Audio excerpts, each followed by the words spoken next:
It's either I make a decision or I don't. And I'd rather live a life knowing that I made a decision that's gonna sound the best in my book. That's gonna, when I look back at this storyline, I'm gonna say, yo, you know what? That was a dope period of time right there.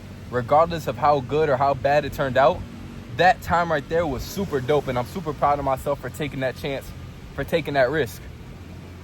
This is how I live my life. I can't stand being in one place. I can't stand being complacent. I can't stand not growing. And to me, this is just proving to myself, you don't need somebody to hold you accountable. You can get up in the morning by yourself. You don't need nobody to be waiting for you. You could do it by yourself. You don't need someone to connect you to God. You could do that by yourself. When I was in my room, after I had finished my other mentorship, that they helped me start coaching or whatnot, I remember God speaking to me very clearly. And he told me, yo, write this down. And basically what he said to me was, you do not need to go through man in order to get to me, in order to hear my voice. He said, learn how to limit your distractions and you will hear me clearly. And that's exactly what I did. And I started to hear the voice of God instead of having to go through another man in order to hear what God was telling me. And that right there gave me all the faith that I needed, knowing I could do whatever I want in this world. I could literally do anything I want and I will be successful. I don't have to go a certain route. I don't have to do exactly what everyone else is telling me to do. When God puts something in your heart, when he tells you, hey, do this way, even though I know everyone is doing this way, and they might be successful, sometimes God strictly tells us, yo, I want you to be different than every other person. It takes a special type of person in order to hear what God is telling us. Because sometimes, truthfully, we don't spend enough time, we don't give him enough attention to actually sit there and listen to what he's saying. Like I was telling you, I was so heavily distracted that I couldn't hear God's voice. He didn't tell me that I needed to go to church more. He didn't tell me that I had to start praying more.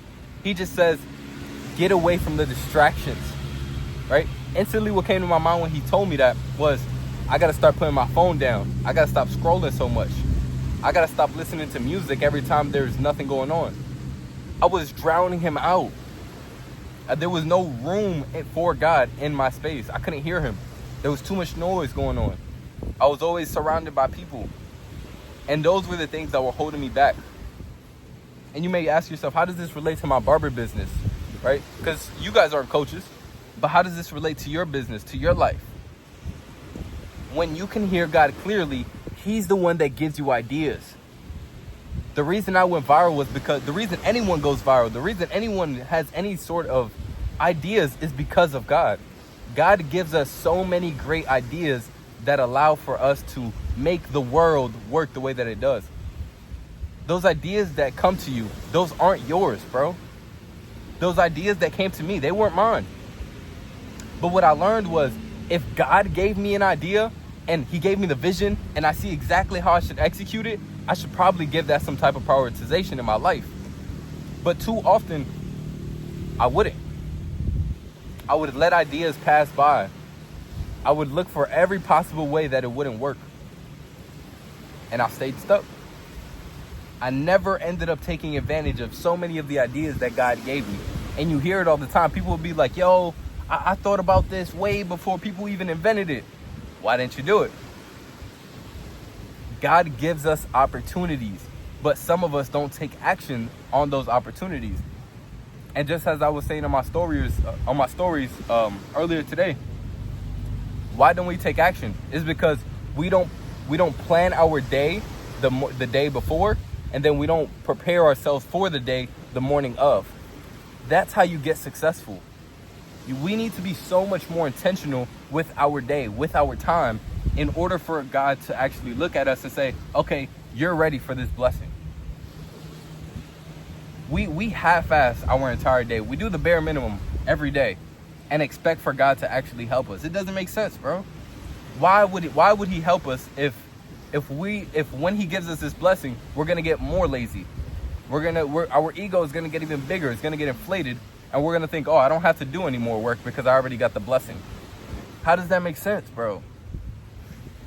And this is partly too because I'm not saying this to bash any one of you. This is me talking to myself. There was a version of myself that constantly was looking for the promise. God, help me make more money in my business. God, help me make more money in my business. Bring me more clients. Bring me more students. Bring me this. Give me that. Take me here. But I never did my part. So what I started to write down was, I am detached from the promise in my journaling. I am detached from his promise and focused on being in his presence. Too many times, God would give me exactly what I was asking for. But as soon as he gave it to me, I'd start walking the other way. I'd say, God, I got it from here. And all that did was force me to walk into a ton of walls just for me to end up right back where he is. After I tried every other thing that I could think of and everything went wrong. Your relationship with God is the most important thing about your business. He's the reason you could be consistent. He's the reason you could be disciplined. He's the reason you can have understanding, because God will blind you to these things. If he knows being successful will hurt your relationship with him, he will blind you. You don't have to follow what everyone else is doing, bro. God has literally chosen you to do things a certain way. I've had coaches, I've had mentors, and they want me to do things a certain way. But what God tells me is, you need to approach it this way. I've had so many moments where I'm like, but God, I thought I was supposed to do this, and this person's telling me to use this strategy and this technique. And God says, no, we don't do that. Am I supposed to sit there and go back and forth with him? Figure it out. All right, God, how do I do this? And he would put other people in my path to explain things to me the right way. He would give me ideas that allowed for me to do things the right way, the God way. And now I'm here. It feels like a full circle moment. Just the fact that the sacrifices that I made, the conversations I had with God, all led me here. And I know some of you, maybe you don't want to go to DR. Maybe you don't want to leave the country. But I can guarantee for every single one of you, you want freedom. You want more freedom. You want more money. You want to live a life that you could actually be proud of, that you could sit back and look at the fruits of your labor and truly have a sigh of relief and saying, wow, I really did it. That's the best feeling that you could have. It's not the Lambos. It's not the cars themselves. It's not anything by itself. It's simply the fact of, I made these sacrifices and they paid off. That's the blessing, bro. That's where I am.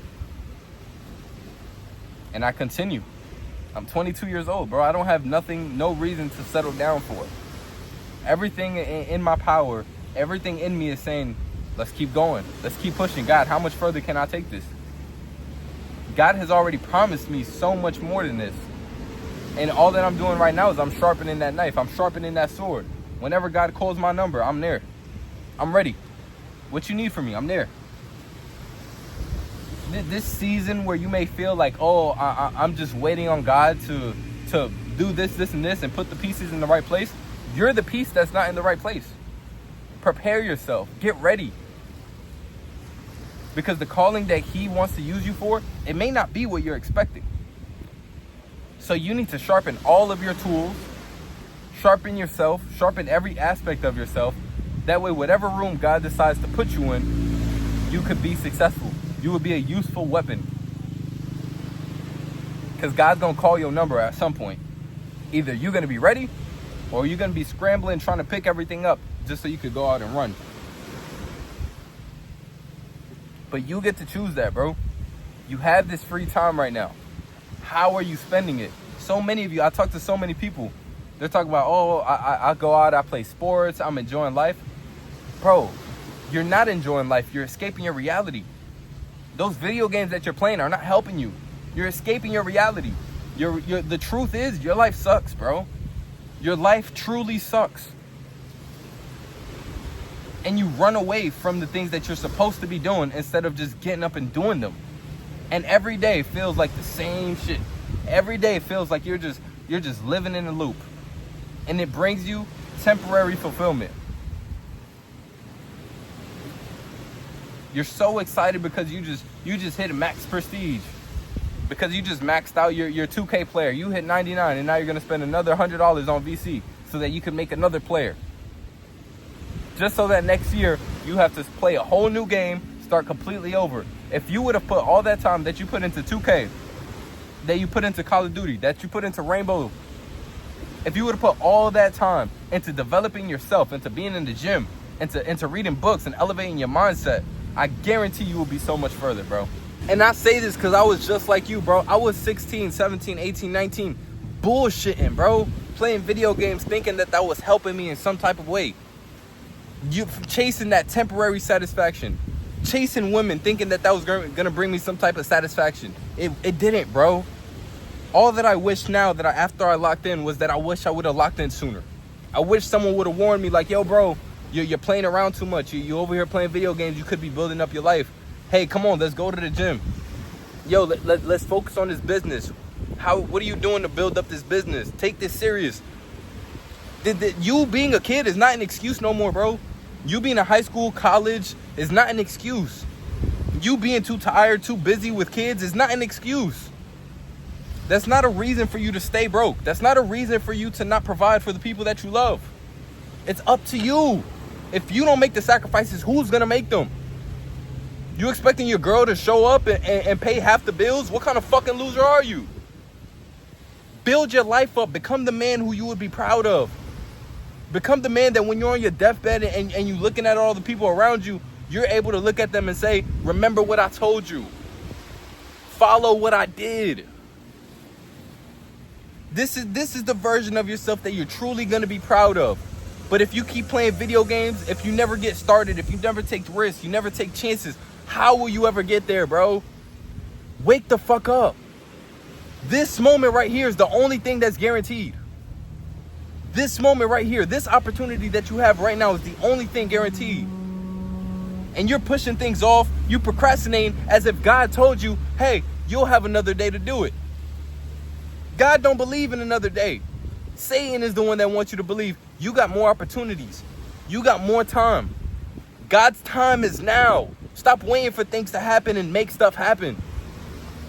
You worried about God sending you that boat. God already sent you 2 boats. If you miss the next one, it's raps. If you miss the next one, it's raps. There is no other time. I'm so tired of hearing people think that they have time. I'll start that diet on Monday. I'll go into the gym on the new year. I'll start that new job once I get tired of this one. This one's keeping me safe for now, so I don't want to do nothing else. I don't want to risk nothing. I want to be safe. You sound like a bitch. 22 years old playing it safe? What are you talking about? You 28 years old playing it safe? What are you talking about? If you're not going to risk it now, then when? When you have more kids, less time, more responsibilities? When you got health issues? When are you going to do it? Wake the fuck up. God called you to be somebody and you sitting here on your ass doing nothing. Look at your body right now. Are you proud of it? Look at your bank account right now. Are you proud of that? Is that what you're willing to settle for? Wake up. Wake up. If nobody else is going to tell you this, get off of your ass. You're not doing enough. Put in more work.